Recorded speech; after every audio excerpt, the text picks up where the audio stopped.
Two young women disappear in the Appalachian Mountains, returning 13 years later with unsettling symbols carved into their skin. This is not a story of supernatural forces or mystical intervention. This is the documented account of what occurs when bloodlines fold inward, when isolation hardens into tradition, and when family ties become chains that bind generations to darkness. In the deep heart of the Appalachian Mountains, where fog clings to ancient trees and valleys hide secrets older than America itself, the small community of Hollowbrook existed in perpetual twilight. Heavy rains in the spring of 1987 turned dirt roads into rivers of mud, isolating the already remote settlement even further from the outside world. Check if you're already subscribed to this channel. Hit subscribe now to join our community of truth seekers. Asheville, North Carolina, the nearest town, lay 43 miles away, accessible only by a winding mountain road that most locals avoided unless absolutely necessary. Approximately 67 residents made up Hollowbrook, all connected through bloodlines tracing back to three original families who settled the area in the early 1800s. For over a century and a half, the Whitakers, the Morlands, and the Presswoods had intermarried, creating a genetic tapestry so tightly woven that nearly every resident shared DNA with every other in ways science would later describe as catastrophic. On the morning of April 14, 1987, two young women vanished from Hollowbrook without a trace. Sarah Whitaker, aged 19, and her cousin Rebecca Mand, 17, were last seen walking toward the old mining trail that led deeper into the mountains. Sarah, with her distinctive auburn hair and eyes set slightly too far apart on her face, a genetic marker common among the Whitakers, had told her mother, Martha, she was going to collect wild herbs. Rebecca, smaller in stature with a pronounced limp from a congenital hip deformity, accompanied her. When they failed to return by nightfall, the community organized a search party. 15 men and women, many showing visible signs of generations of intermarriage, combed the mountainside with oil lanterns and handmade torches. They called the girls names until their voices grew hoarse. But the mountains swallowed their cries, returning only silence. The local sheriff, William Presswood, a man whose own parents were first cousins, filed a missing persons report 3 days later. He noted in his official documentation that both young women were developmentally delayed, a euphemism for the cognitive impairments that plagued many Hollowbrook residents. Sarah functioned at roughly a 12-year-old level despite her age, while Rebecca struggled with basic reading and required assistance with complex tasks. The FBI sent 2 agents to investigate, but the mountain terrain and the community's deep-seated distrust of outsiders hampered their efforts. Residents refused to speak openly, their answers cryptic and guarded. The agents documented unusual family structures, noting households often consisted of individuals related in multiple ways, uncle and nephew, cousin and brother, relationships that blurred traditional family boundaries. After 6 weeks of searching, the investigation went cold. The official conclusion suggested the young women had become lost in the vast wilderness and succumbed to the elements or wild animals. The case file was archived, and Hollowbrook returned to its isolated existence, mourning 2 more lives claimed by the unforgiving mountains. But the truth, as would be revealed 13 years later, was far more disturbing than anyone could have imagined.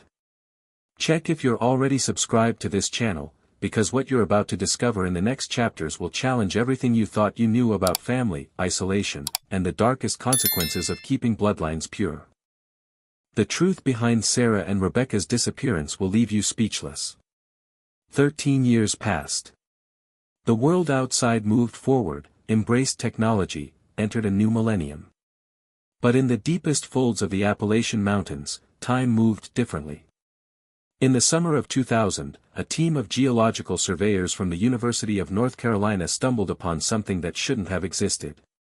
Deep in an unmapped valley, accessible only through narrow ravines and overgrown paths, they discovered a settlement, not an abandoned relic from frontier days, but an active community of about 30 individuals living in conditions that resembled the 19th century more than the 21st. Drive Marcus Chen, the lead geologist, would later describe the moment in his official report with palpable unease.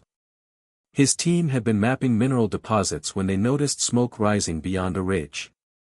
Curiosity led them to investigate, and what they found defied rational explanation.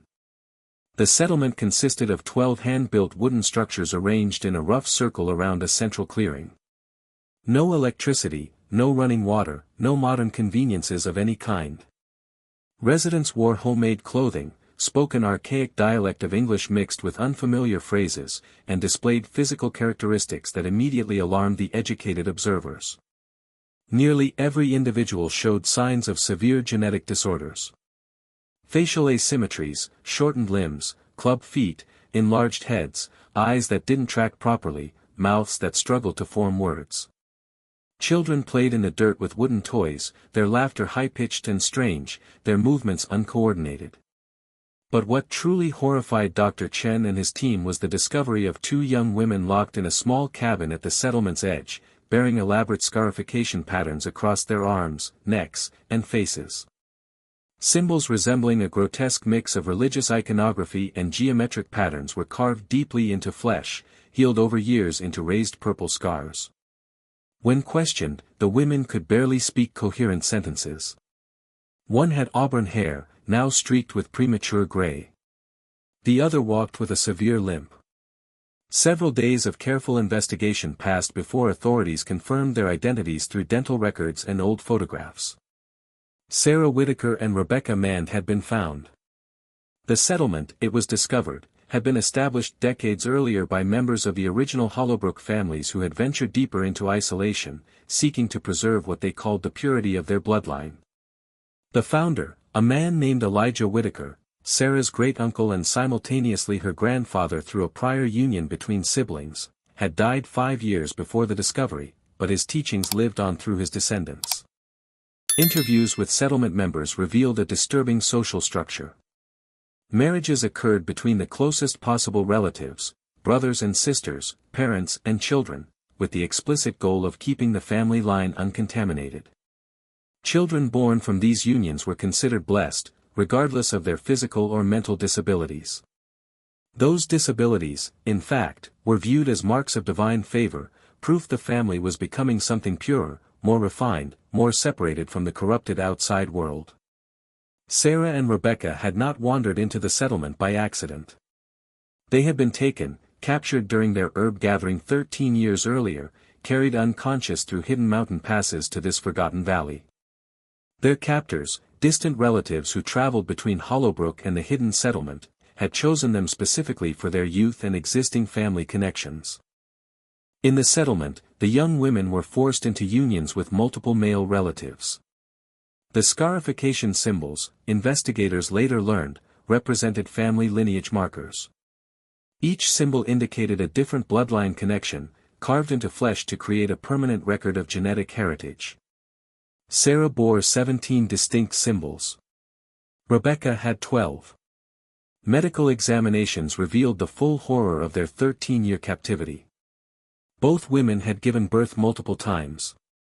DNA testing of the settlement's youngest children confirmed Sarah was the biological mother of 4 children and Rebecca of 3. The fathers were in every case closely related, some brothers, some uncles, one case involving a relationship so genetically close that medical professionals struggled to classify it. The children themselves displayed severe congenital disorders.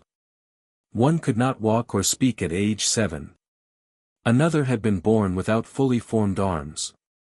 A third suffered from violent seizures requiring constant supervision.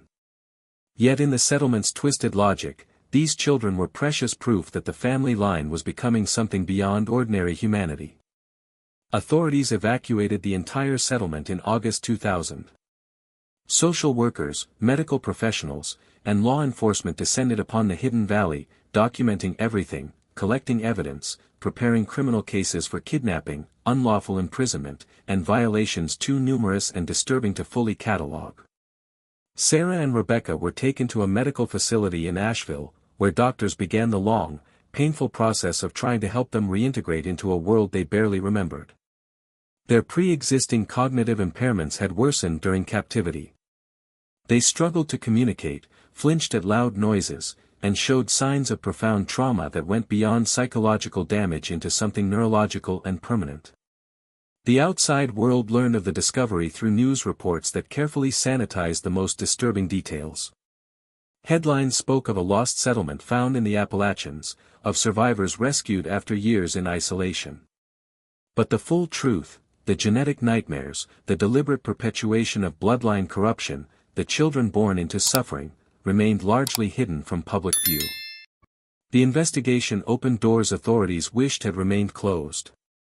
What they discovered wasn't just one isolated community, but a network of such settlements scattered throughout the most remote regions of Appalachia. Each one was a genetic time bomb waiting to detonate. Dr. Helena Strauss, a geneticist from Johns Hopkins University, was brought in to analyze the DNA samples. Her findings, published in a restricted medical journal, painted a picture of genetic catastrophe. The level of inbreeding documented exceeded anything previously recorded in modern populations. Coefficient of inbreeding values reached levels typically seen only in laboratory experiments with isolated animal populations. In some cases, parents shared more than 50% of their DNA. The consequences manifested with brutal clarity. Every single child born in the settlement over the past 15 years displayed some form of congenital disorder. Intellectual disabilities ranged from mild to profound. Physical deformities included skeletal malformations, organ abnormalities, immune deficiencies, and neurological conditions medicine struggled to categorize. Dr. Strauss interviewed Sarah and Rebecca extensively, though their limited communication made the process agonizingly slow. Through patient questioning, fragments of their story emerged. The settlement operated under a religious framework that twisted biblical concepts of chosen people and pure bloodlines into justification for genetic isolation. Elijah Whitaker had preached that God intended families to remain separate from the corrupting influence of strangers. He taught that physical differences were divine gifts, that each generation born from close unions brought the community closer to sacred purity. Marriages were arranged by a council of elders, all closely related, who determined optimal pairings based on handwritten bloodline charts. These charts, recovered during the evacuation, revealed family trees that looked like tangles of yarn, lines connecting and reconnecting in patterns that made genealogists physically ill to examine. Sarah, through halting words and with tears streaming down her scarred face, described the ceremony where she received her first symbol. She had been in the settlement for 3 months, had fought constantly, had tried repeatedly to escape. But the settlement was designed to prevent escape, surrounded by steep cliffs and dense forest, monitored by guards who were cousins, uncles, and brothers to nearly everyone there. The marking ceremony involved the entire settlement. Elders chanted prayers in their corrupted dialect, while a woman used a fire-heated knife to carve the first symbol into Sarah's left arm. The symbol represented her connection to the Whitaker bloodline, a mark of ownership and heritage combined. As the blade cut into her flesh, she screamed until her voice gave out, but the community celebrated, viewing her pain as purification. If you believe families have a right to privacy, even when that privacy becomes a prison, comment below. Some secrets should stay buried. Let me know where you stand on this impossible question. Rebecca's account, delivered through broken words and drawings, revealed even more disturbing details. The settlement practiced bloodline intensification, deliberately pairing the most closely related individuals to produce children they believed would carry concentrated family essence. Rebecca had been forced into a union with her own brother, who had been living in the settlement since childhood after being taken years earlier. The medical team discovered both women suffered from complex PTSD, malnutrition-related organ damage, and infections from unsanitary living conditions and inadequate medical care during childbirth. Rebecca's hip deformity, already severe before her abduction, had worsened significantly without proper intervention. She now required a wheelchair for mobility beyond short distances. But perhaps the most heartbreaking aspect of their rescue was their response to being separated from the children they had borne in captivity. Despite the horrific circumstances of those children's conception, both Sarah and Rebecca grieved for the children taken into state custody. The human capacity for attachment, for maternal bonding, had persisted even in the most nightmarish conditions. The children themselves faced an uncertain future. Medical professionals debated the ethics of their survival given the severity of their conditions. The children were placed in specialized care facilities where teams worked to provide whatever quality of life remained possible. Legal proceedings against the settlement's adult members moved slowly. Prosecutors struggled with how to charge individuals raised from birth to believe their actions were divinely mandated. Defense attorneys argued diminished capacity, claiming their clients were victims of generational indoctrination and genetic damage. In the end, only 3 individuals received significant prison sentences. The rest were placed in supervised group homes or psychiatric facilities, judged incapable of standing trial due to cognitive impairments. The broader Hollowbrook community faced its own reckoning. Genetic testing revealed nearly every resident carried recessive genes for serious disorders, time bombs hidden in DNA. Public health officials launched education campaigns, but changing behavior rooted in centuries of tradition proved nearly impossible. Families insisted they were doing nothing wrong, that their ways were their own business. Constitutional questions around reproductive freedom, parental rights, and government intervention created legal tangles that persist today. The discovery was not an isolated incident, but the beginning of a broader revelation. Over the next 3 years, authorities identified 6 additional settlements in Appalachia practicing similar extreme consanguinity. Some were more remote, others hid in plain sight. Each told a similar story: initial isolation, generations of intermarriage that intensified, religious justifications, and children bearing the consequences. Dr. Strauss expanded her research, building a database of genetic information from these communities. Her work revealed patterns that challenged comfortable assumptions about family, culture, and freedom.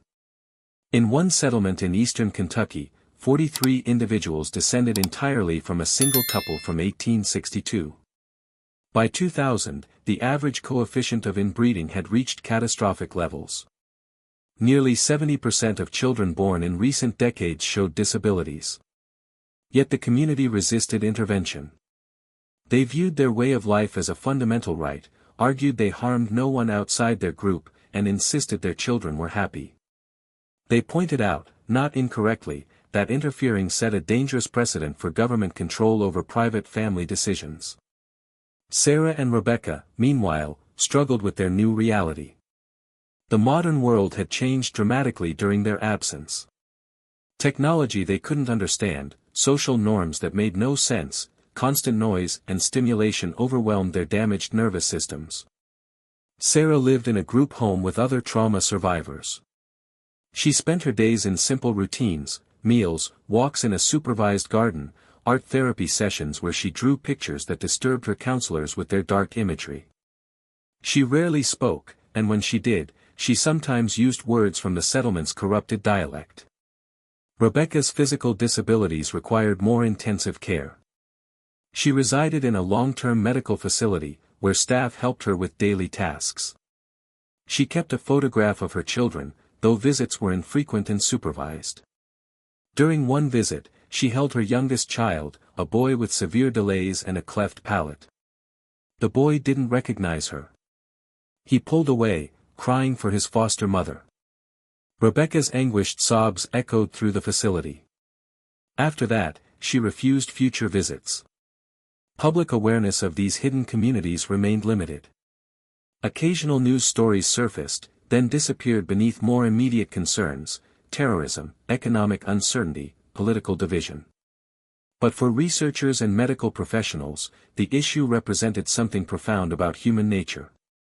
What happens when cultural traditions, geographic isolation, and resistance to outside interference combine with the biological realities of genetic diversity? What obligations does society have to intervene when children suffer from their parents' choices? Where do individual rights end and collective responsibility begin? These questions had no easy answers. Legal scholars debated them in journals. Ethicists struggled with competing principles. Meanwhile, in the mountains, in hidden valleys and remote hollows, the practices continued. Dr. Strauss's research identified risk factors: extreme geographic isolation, small founder populations, ideologies emphasizing separation, and documented marriage between close relatives. Based on her analysis, she estimated dozens of similar communities existed throughout rural America, places where bloodlines had folded inward for so many generations that genetic diversity had collapsed to dangerous levels. Most would never be discovered.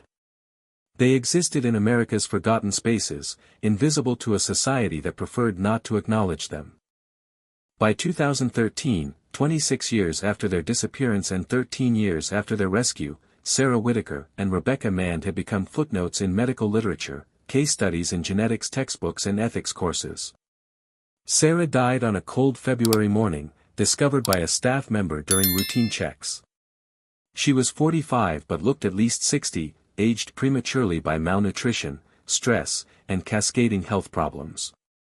The official cause was cardiac arrest, but her records told a story of comprehensive system failure. Her heart, liver, and kidneys showed damage consistent with chronic illness. The autopsy revealed old fractures healed improperly, injuries from captivity never treated. She was buried in a small Asheville cemetery. 7 people attended the funeral, medical professionals and social workers. No family members came. The Hollowbrook community had largely dissolved by then, younger members fleeing to cities, older members dying off, taking secrets to graves scattered throughout the mountains. Rebecca survived another 4 years in increasingly poor health, her body breaking down under genetic disadvantages, injuries, and trauma. She rarely spoke, communicating through gestures. In her final months, she began drawing again, detailed renderings of the settlement, faces, scenes from captivity. Art therapists preserved these drawings. They showed a woman trying to make sense of an experience that defied rational comprehension. She died in her sleep in July 2017, 30 years to the month after her abduction. She was 47. Only 3 people attended her funeral. Like Sarah, no family mourned her publicly. The settlement children followed various paths. Some died young. Others survived but required lifelong care. A handful, less severely affected, lived in supervised settings. None would ever fully escape the shadow of their conception. Most were sterilized, decisions made by courts determining they lacked capacity to consent to reproduction. The hidden settlement itself was destroyed. Authorities burned the buildings, let the forest reclaim the valley. Within 5 years, no visible trace remained. But the genetic legacy persisted. Descendants scattered across states carried recessive genes that might lie dormant for generations. Genetic counselors recommended testing for those with ancestry from the region, advice largely unheeded. Dr. Strauss retired from active research in 2015, her decades of work having taken a psychological toll she found unsustainable. Her final paper concluded with a statement equal parts scientific and philosophical, we have documented the biological consequences with precision. We understand the mechanisms, can predict outcomes, can intervene medically. What we cannot do is resolve the fundamental tension between individual liberty and collective welfare, between cultural autonomy and the rights of children who have no choice. This tension may be inherently irresolvable. The story of Sarah Whitaker and Rebecca Mand represents more than individual tragedy. It reflects broader questions about family, identity, tradition, and the price of isolation. Their lives, marked from beginning to end by circumstances beyond their control, stand as testimony to what happens when bloodlines become prisons and family ties become chains. In the mountains of Appalachia, fog still clings to ancient trees. Valleys still hide secrets. And in the most remote regions, places where roads don't reach, practices continue that most Americans would prefer not to acknowledge. The symbols carved into Sarah and Rebecca's flesh told a story of genetic heritage maintained at terrible cost. Those symbols are gone now, buried with the women who bore them. But the practices they represented, the ideology they embodied, the consequences they illustrated, these persist in shadows and silence. This is not a ghost story. This is not supernatural horror.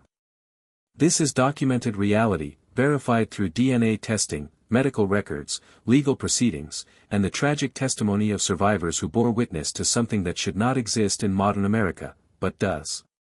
2 young women vanished in the Appalachian Mountains. They returned 13 years later with disturbing symbols carved into their skin. They spent their remaining lives carrying the weight of what those symbols represented, genetic chains forged over generations, marking them as property, as vessels, as links in a bloodline that had turned back on itself until it could no longer sustain life without suffering.